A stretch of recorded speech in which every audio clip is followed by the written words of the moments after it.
Ladies and gentlemen, welcome back to Midnight Therapy. I'm your host, the one and only Cat Matthews. Happy Easter. It is Saturday morning. This should come out early Saturday afternoon if all goes well. I'm on a little break, little vacation from work.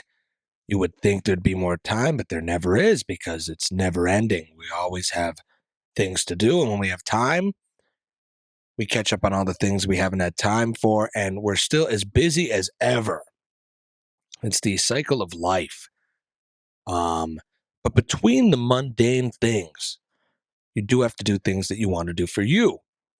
And that's why I'm doing this show, doing it for you and doing it for me. It keeps me from going insane, and hopefully it keeps you entertained for an hour or so every week, maybe 30 to 40 minutes. We're going to try to keep it brief today. Remember, it's a one-man operation here. I'm doing the editing and the thumbnail and the mixing and, the uploading and the exporting and all. That's all me. It's a one-man operation here. So I have to be as efficient with my time as possible. This is a very important holiday, if not the most important holiday. So we will do a little Easter special. As last week I mentioned, look at last year's episode, the Easter episode. That is a deep dive, the Is God Real episode. If you are in the Easter spirit and you're a fan of the show, check that out again if you haven't. And we're going to get right into it here. Before I do, notice this owl. Look at it.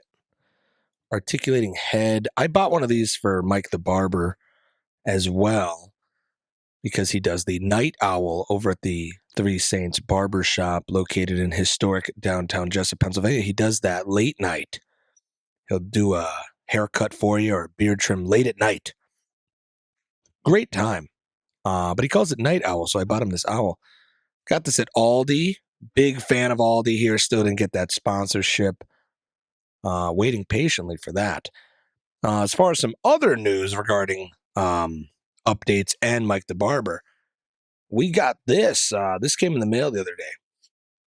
This is from the U.S. House of Representatives. This is official from Washington, and this is letting us know that Jessup Groundhog Day is officially and will forever be in the Library of Congress.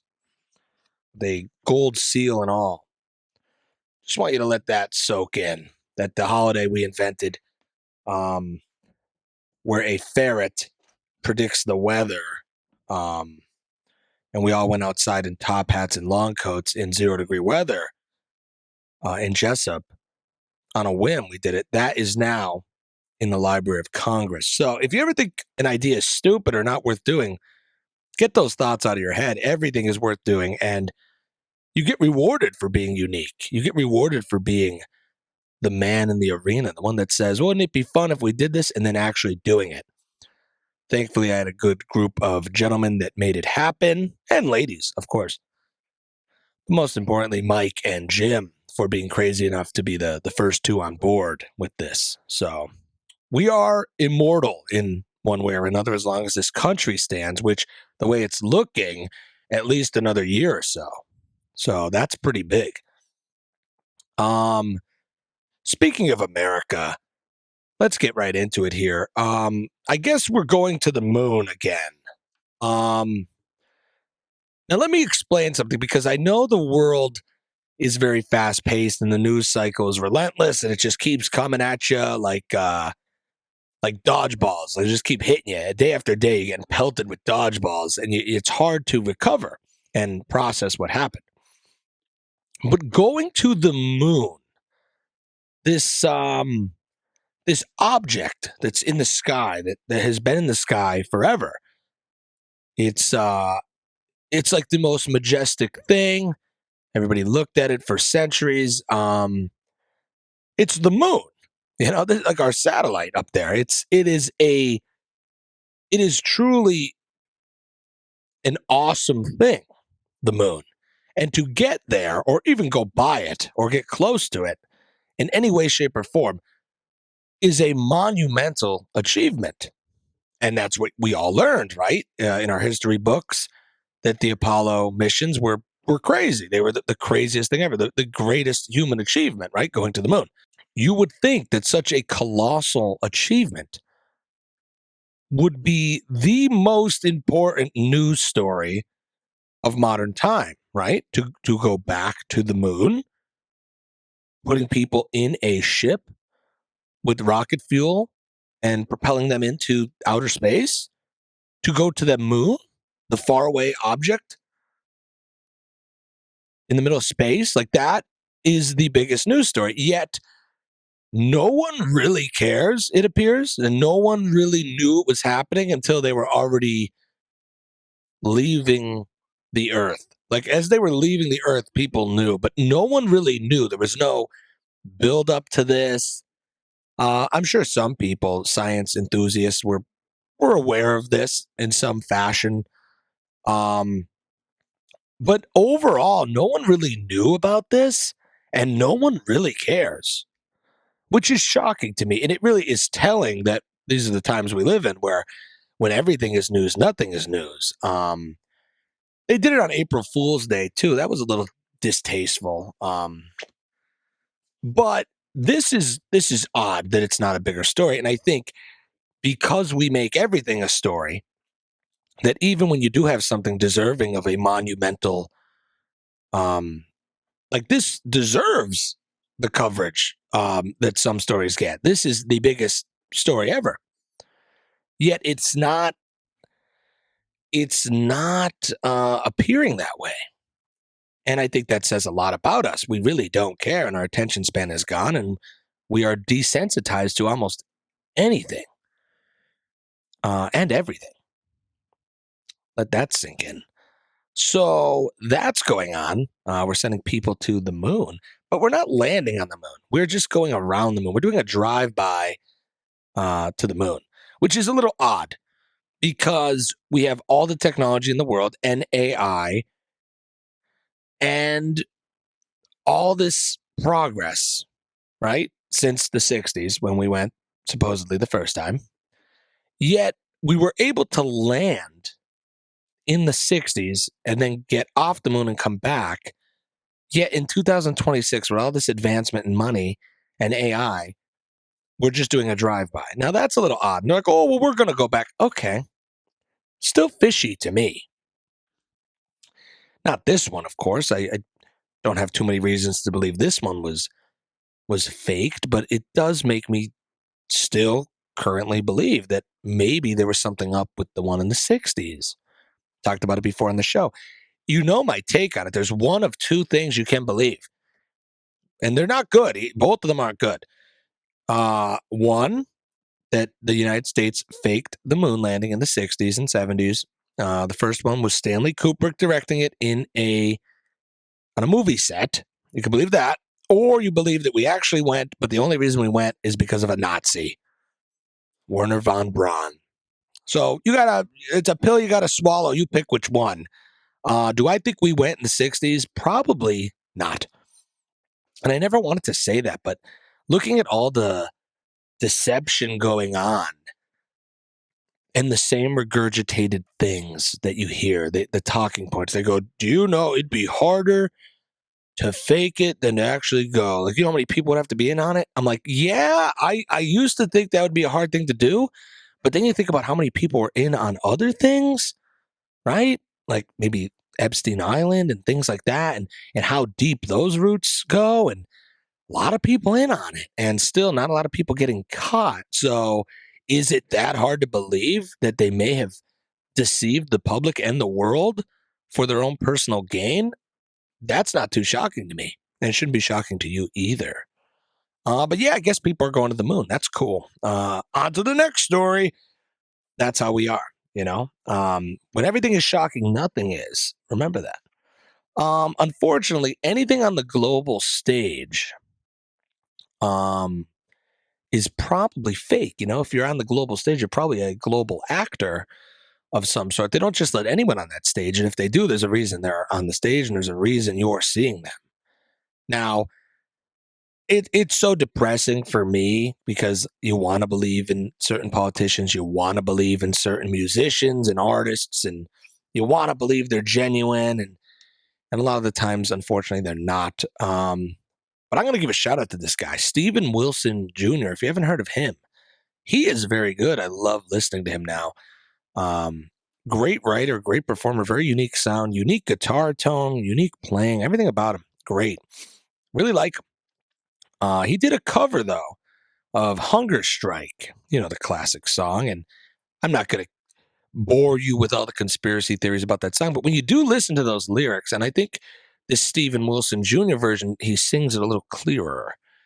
It doesn't have that 90s, the throw. It's like, it doesn't have that as much, So listen to it if you have some time. But the line that got a lot of attention recently in that song is, "They're farming babies while the slaves are working." Now, maybe it's just creative writing. I don't know, whatever it means. But the whole message of that song is that the singer, the narrator, the voice of the song has a problem with overindulging when he already has enough, and he sees that these other people never get enough, and they're metaphorically eating at this table that he doesn't wish to eat at. He will actually, rather go hungry than eat at that table where they are farming babies while the slaves are working. Now, what I got out of that is we are the slaves. Us, you, me, your mom, your dad, your kids, the world, the non-elite are the slaves. We go to work every day and we suffer and we do the mundane and we pay our taxes and we live and we die and we vote and we argue and we get married and we get divorced. Well, they're doing nefarious things like farming babies. Whatever that is meant to mean, right? What does that mean? In the light of these Epstein files, one could infer that maybe certain people, were aware of this and expressed it creatively through their art. And maybe the powers that decide what is good and what isn't good, or what gets out and what doesn't, let it get out anyways because they knew people wouldn't really think about it too much and just enjoy the song because it's catchy, good, and not really listen to the lyrics. And even if some did, you could write them off as nutjob conspiracy theorists and discredit them instantly. But it's weird that that song is coming back, and I find it also interesting that Steven Wilson Jr. Re-recorded it, did a cover of it. Kind of nice, fitting for the time. Which brings me to my next point. I am happy that my show is small. I'm happy that it's not a global phenomenon that I have to answer to other people and say this or say that or get paid to say something else and worry about everything I say. And it's honest, it's genuine. I'm uncompromised. I say it all the time. You're getting whatever you get from me is real. And I have an attitude of gratitude for that. I like those little cliche things. Have an attitude of gratitude. I am grateful. I truly am. And it's fitting that it's Easter right now to talk about Christ, the Lord and Savior, Christ, the Messiah. I always put this into perspective if you're feeling down about your life. Because sometimes I'm like, oh, why am I even doing this show? It only gets a couple of 50 listeners. Like, what's the point? People call it a hobby all the time. People say it's doing nothing. I hear these comments. I hear it all the time about music and my art and everything. I go, it's a little hobby, like if I were like whittling soap or something. But what you don't understand always is that the people that do this stuff really aren't thinking about how practical it is and if it's going to make them $1 million or if they do it because they love doing it. And that's why I love doing it. And if money ever came, that'd be great.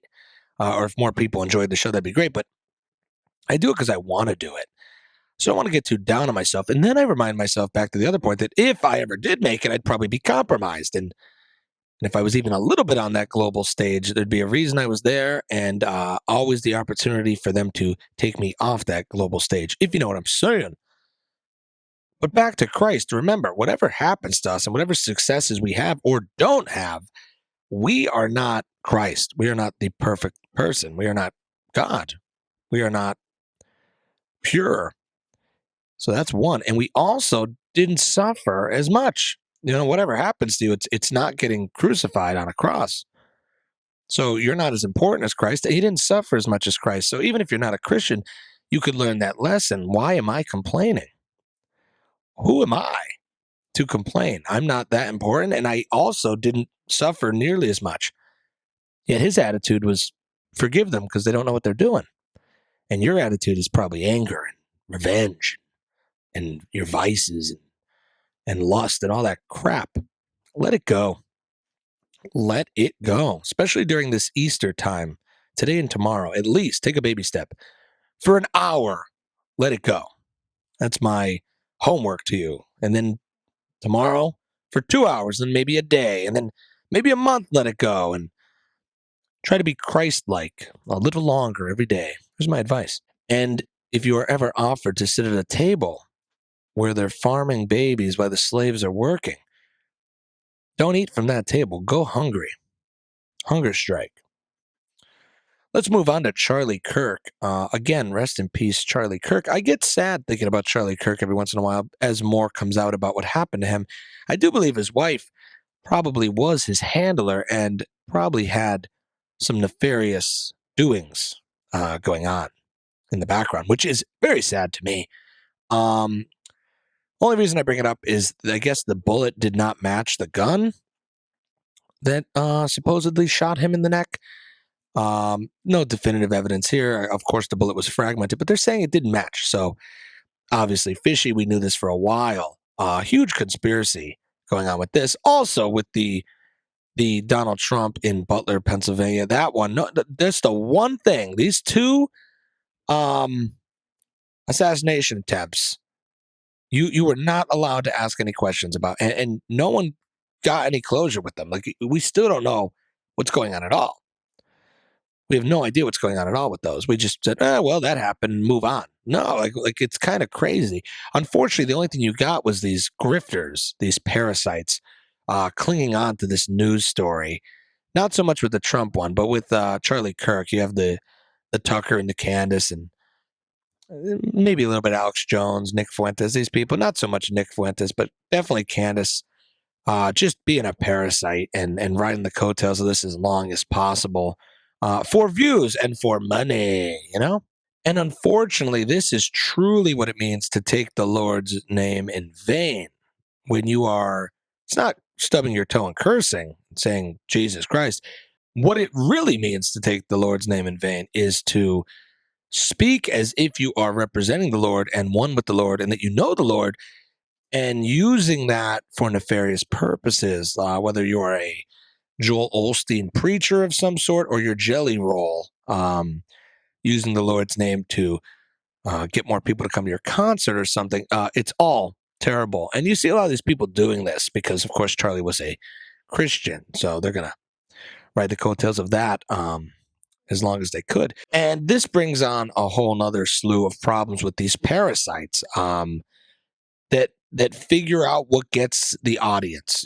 Candace Owens figured that out. A lot of people wanted to get closure on Charlie Kirk's death, and she pretended to be Scooby-Doo for months and tripled her audience. And that's capitalism, baby, right? I guess that's what we do in this country. But a lot of these people are planned opposition. This is what I try to tell people. People call me up, and they're like, I can't believe any of the news. Candace is the only thing I can watch, or Tucker. I'm like, they're on the global stage, dude. If you're seeing them, there's a reason you're seeing them. They're planned opposition. Tucker, Candace, Nick Fuentes, Alex Jones, of all people. They're the biggest sellouts. They flip-flop every day. They say the most controversial shit every day. They try to broaden their audience. They try to get the Trump people and then also get the people that hate Trump. And if it's popular to hate Trump because of global events, they talk bad on Trump. And it works because people want to eat what they like to eat. So if you offer them food they like, they're going to eat it. And if you offer them none of what they don't like, they're going to stay. And the only way to please everyone is to flip-flop constantly and to be all over the place and say nothing really except buzzwords that are, either rage baiting someone or clickbaiting someone, and it's unimpressive to me. It's truly unimpressive to me. Um, it is crazy that it has become profitable to bite the hand that feeds you. Now, granted, Candace, Tucker, even Nick Fuentes to a degree, and Alex Jones, these four kind of built their whole careers on Donald Trump, and they really wouldn't be where they were without him.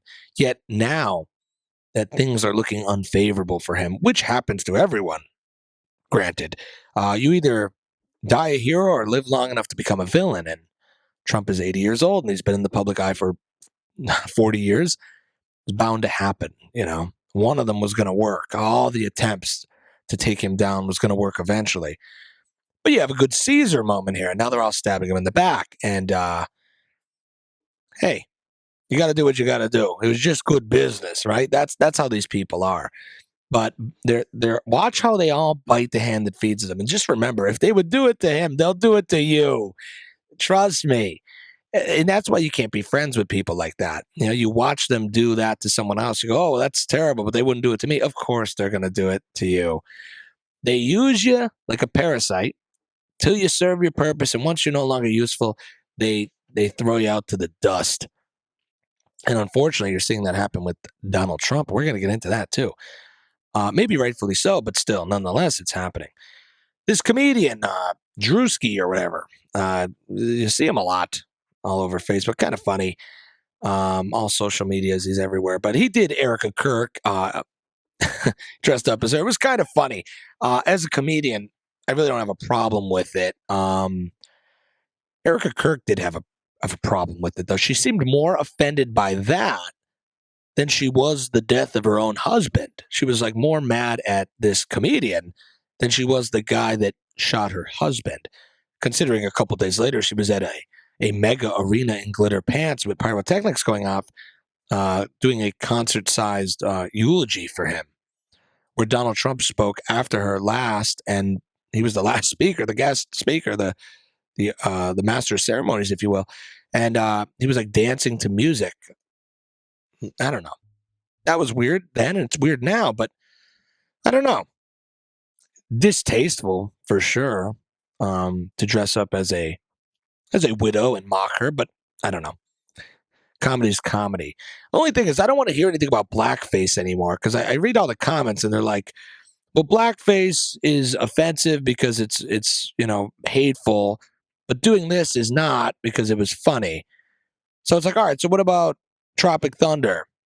Robert Downey Jr. was funny. That was for a movie. Is that okay? If we could say as long as it's meant to be funny and not hateful, I'm on board with that. But I don't want it. I don't want any double standards here. If Drewski, a black man, could dress up as a white woman, Erika Kirk, and make fun of her, and it's funny, I don't want anyone to be like, well, it's not okay sometimes. No, it's either if it's for funny, if it's a fun, then it's fine. But if it's hateful, okay. But what's hateful? Who decides what's funny or hateful? That's the problem.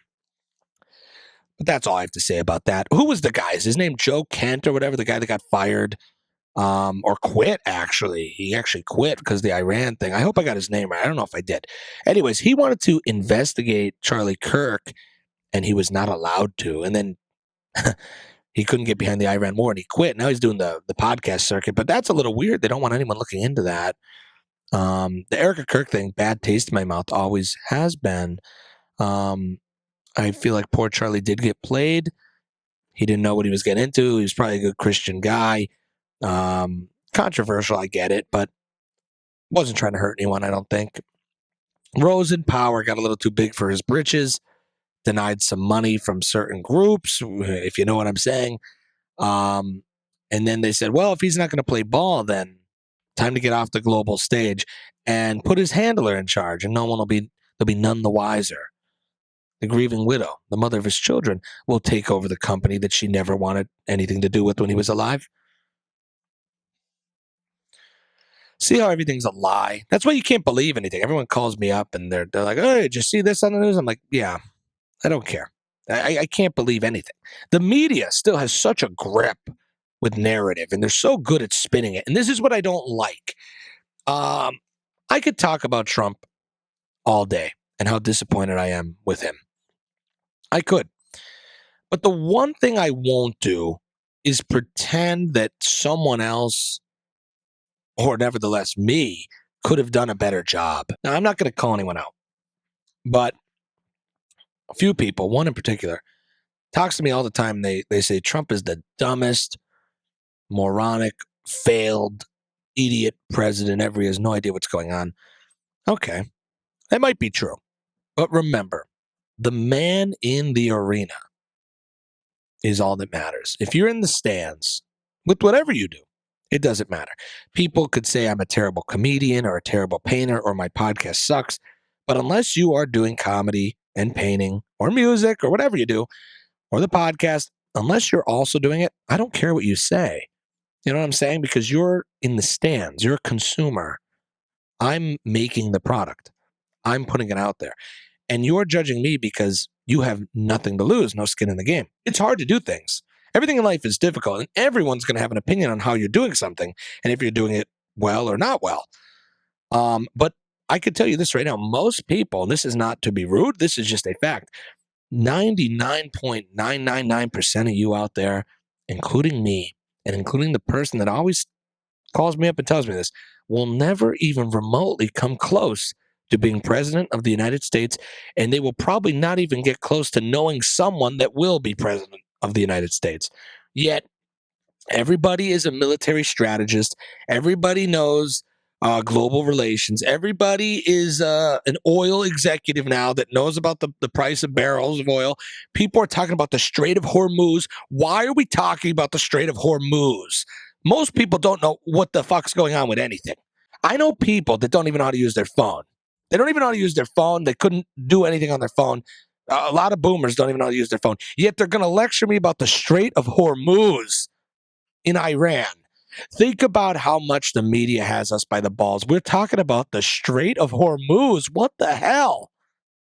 Why are we talking about that? People don't know how to use their iPhone. But they're going to lecture me about how important the Strait of Hormuz is. Go touch some grass and shut that TV off for the love of God. Now let's talk Trump. Again, very fair across the board. Again, you don't want to call him a utter moron. I get that. You could if you want, but to say you could do any better or somebody else could, unless you have some receipts or any ideas or a plan, let me know. Always, again, invitation to the Democrats. Who are we thinking? Who are we thinking for 2028? You got anyone in mind? Now's the time to start thinking. As of now, I only hear Gavin Newsom, and he's got problems. He went to a group of people. He was talking to black people in the audience, and he goes, "I suck at taking tests too. I did terrible on my SATs. I'm like you." That's not good, right? That's not good. Anyways, Trump. Don't think it's fair to pretend we could do any better, but let's talk about some of his shortcomings as of recent, and there's quite a bit. Trump is obviously one of the most talked about men in the world. And he's going through some tough times now, mostly with this Iran war. Of course, back home, gas is up. Nobody likes $4 a gallon gas. And we're losing some planes. This is a big problem. We lost two fighter jets. It's not good. I thought we were untouchable. Now it's starting to set in that this is probably a lose-lose scenario because there's no winning the war in Iran. You could take out everything and replace the leadership 800 times. They're still going to be there, and they're still going to be radical, and they're still going to be talking shit on the U.S. forever and Israel. So there's no winning, but there is losing for us, which is losing money, time, and public opinion of us and our military, which now looks weakened, whether you like it or not. Trump's speech to the nation was not helpful to his case, to say the least. It was a lot of bravado and a lot of ramblings of a kind of a madman, it seemed. And even people that are fans of Trump, you have to admit that the speech went on and on. He said the same nonsense over and over again. And he said he has those buzz terms, send you back to the Stone Age, and that gets the MAGA, the hardcore MAGA, that gets them all tuned up, and they repeat that a couple times over a few Miller Lights. They go, he's going to send them back to the Stone Age. Like that's going to do anything for us, or it has done anything for us. Okay. War is getting odd, though. Like, this is, I tried to tell people that this is not going to be like other wars. This is going to be very odd and very weird and unprecedented. So people are like, well, war is always like this. This is always how it goes. Really? Have you ever seen a war before where your enemy is putting out AI propaganda videos of your leaders as Lego characters and Lego ships bombing the Lego people? Like, they had Iran put out a video of like little Lego Trump with a hurt hand because he has that bruise on his hand, getting like bombed by Lego Iran planes. And they keep putting out these Lego propaganda videos, which is odd. You have to admit, this is odd. This is a real war. People are dying, and there's people in Iran putting out Lego propaganda films made by AI. Now, you have to admit this is unprecedented, and it is odd. Unless we're fully desensitized to everything, you should probably be a little alarmed by a Lego propaganda video. I'm being honest here. As far as Trump goes, let's back to Trump. His inner circle is falling apart, to say the least. The newest person fired, it was an OG, Pam Bondi, the attorney general, gone. Here's the thing with Trump. Everybody is a fall guy. Everybody's disposable. If you didn't know that, Mike Pence, Elon Musk, all the big names, they're all disposable. And Trump is still like the apprentice guy. You know, he's still the you're fired. Like, that's how he is. Which is why I think he's going to be like Hitler in the bunker in the movie Downfall. He's going to be screaming at the bitter end, till the bitter end. He's going to be screaming and giving orders as everything falls apart. You know, as they're taking him out of the White House, he's going to be doing that, or he'll never leave, which is also my theory as well. But you're going to see him degrade probably more into a madman as time goes on. Possibly, that's one scenario. Who's the other one? Kristi Noem. Remember her? She's not fired, but her husband. It was revealed that he is a cross-dresser, which is fine, I guess, right? Just doesn't. It's not a great look. There's reports he was spending $25 a minute to talk to women online, and he wears a set of fake bosoms. Is this what you thought when you thought of the Trump administration? Probably not. For better or for worse. Hey, you can't say they're not inclusive. Covered all bases with the administration. It's probably the most diverse cabinet. I'll give him that.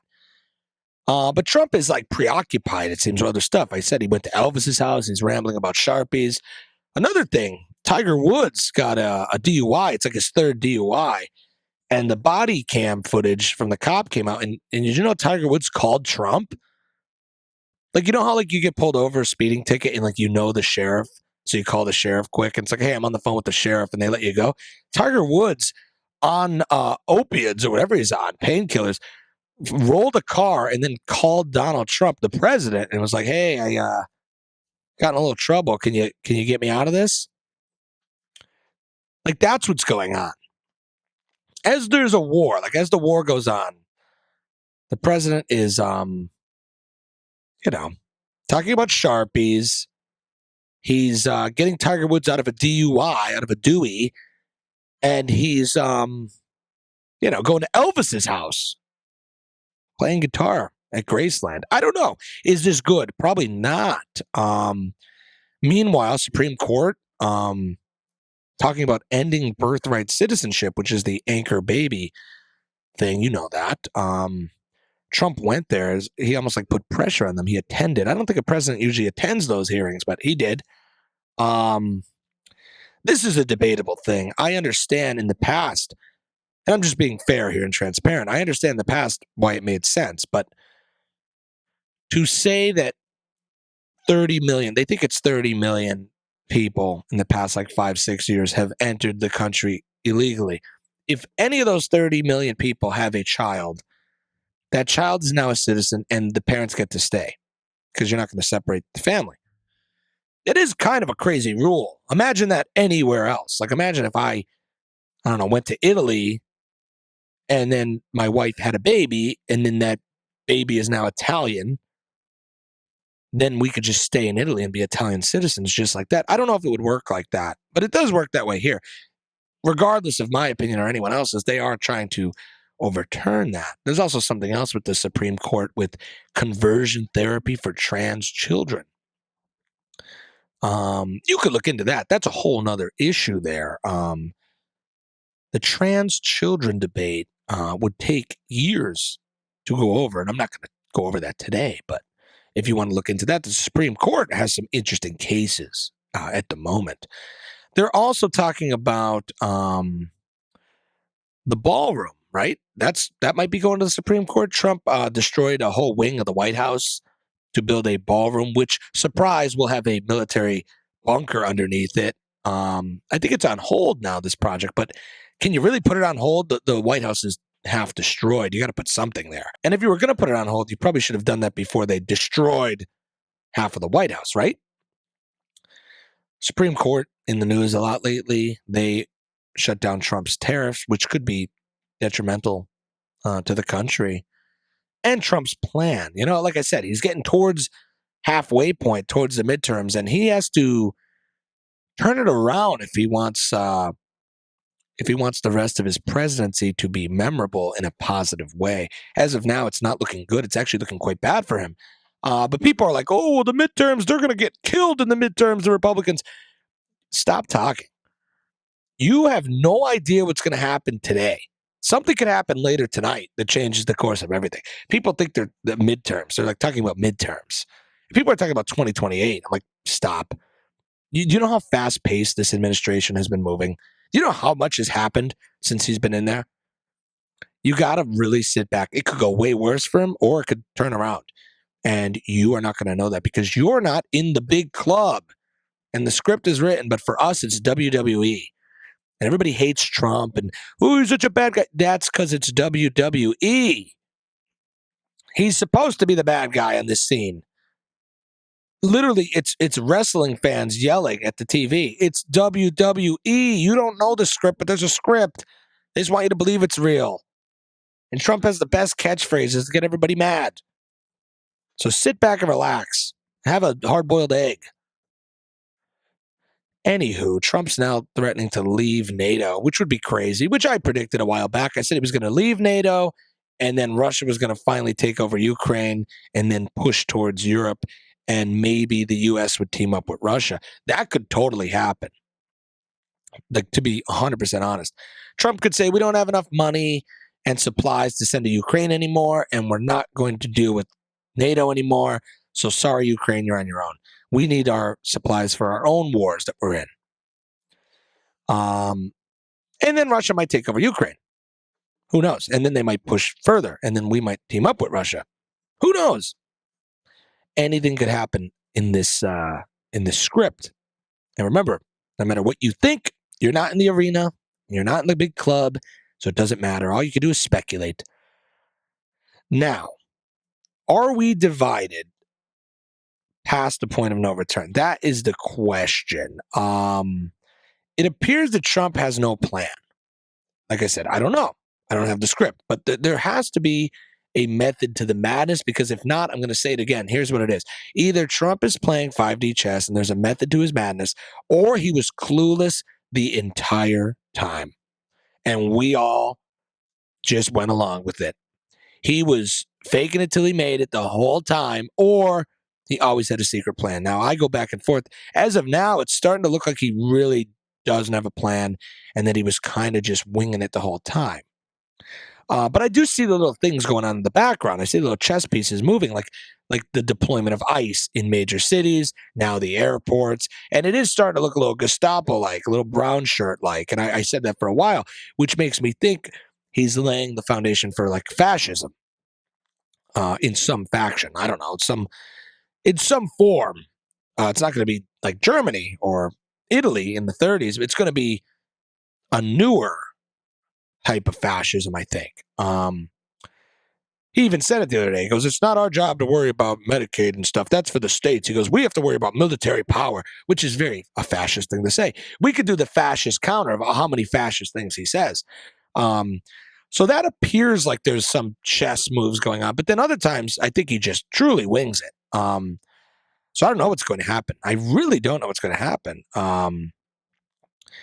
But people do love to hate Trump. They love it. Like, it's their passion to wake up and hate Trump.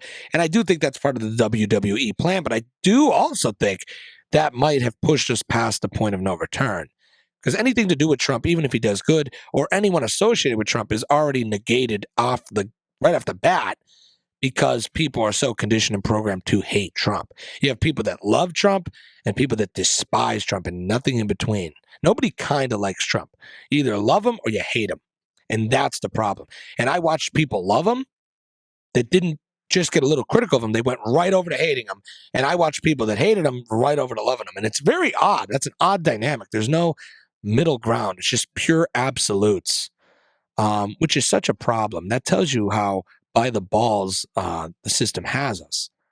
And I don't think there's any escaping it. And people like to say, "Oh, he's such a terrible leader," all this, blah, blah, blah. No one good is running for president. And I know a lot of people have their favorites and all that, but as far as modern times go, I'm not talking the founding fathers. I'm not even talking 100 years ago. I'm talking the last 40 years. You don't get, maybe even 100 years, you don't get there. You don't get to be in that arena on that stage without having tons of friends that are corrupt, tons of money, tons of special interest donors, tons of corruption, and tons of favors to repay, and have the right name and know the right people and know people that could cover stuff up and throw stuff under the rug. And the good people, the good, logical, smart, caring people don't get there because they don't have all those factors and they don't want to be there. It's the worst job in the world. It's a job where you put your life in constant danger. You can never drive a car again. You can't go in public again. And half the population will love you and half the population will hate you. And every move from a sneeze to a fart is scrutinized by every Tom, Dick, and Harry that thinks they're smart.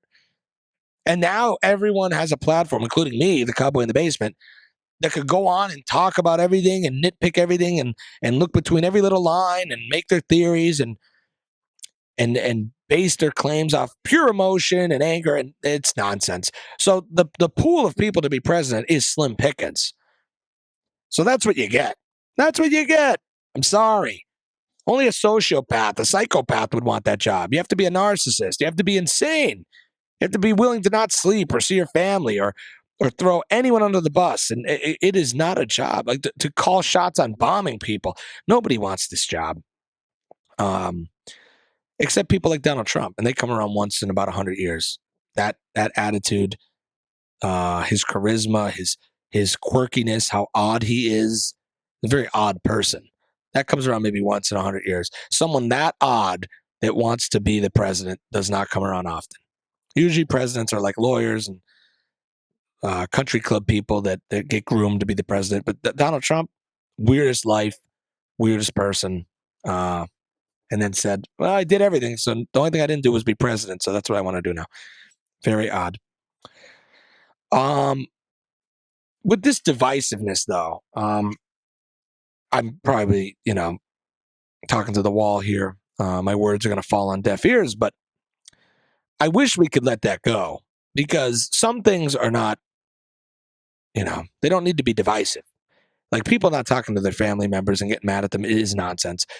This doesn't matter at all. If you died tomorrow, you would never say, "Man, I wish I thought more about politics." You would not. When you get sick and when you get towards death, you start realizing what's really important. But when you're healthy and everything's fine, you start worrying about nonsense like the TV, the idiot box. I saw this news story that drove me nuts. That Irina Zarutska, the poor woman, the Ukrainian woman that got her neck slashed open on the train, or the bus or whatever it was, from Rhode Island, Providence, Rhode Island. They did a mural of her. So I do murals all the time.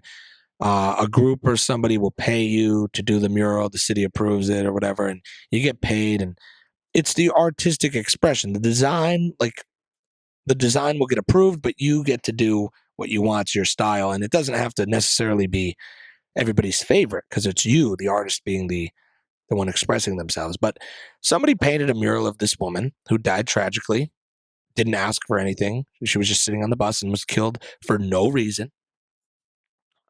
The guy that killed her had many prior arrests and offenses and was let out, and that's why it was a problem. Not a lot of backlash for this poor woman, but somebody painted a mural of her nonetheless. And the mayor goes on TV yesterday or the other day, whatever, and says that this is a controversial mural and it doesn't reflect the values of the city.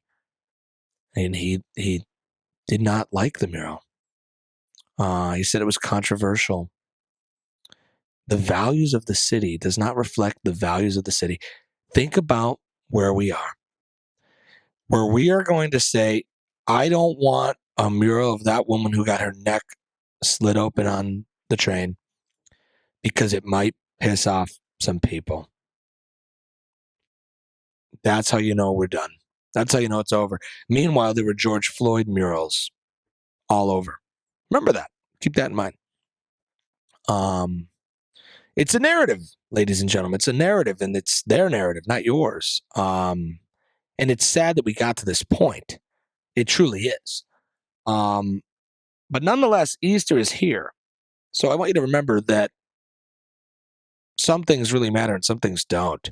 As I said earlier, we are not Christ and we didn't suffer as much as him. So what are we really complaining about? What are we really fighting about? What are we really wasting our time about talking about this nonsense?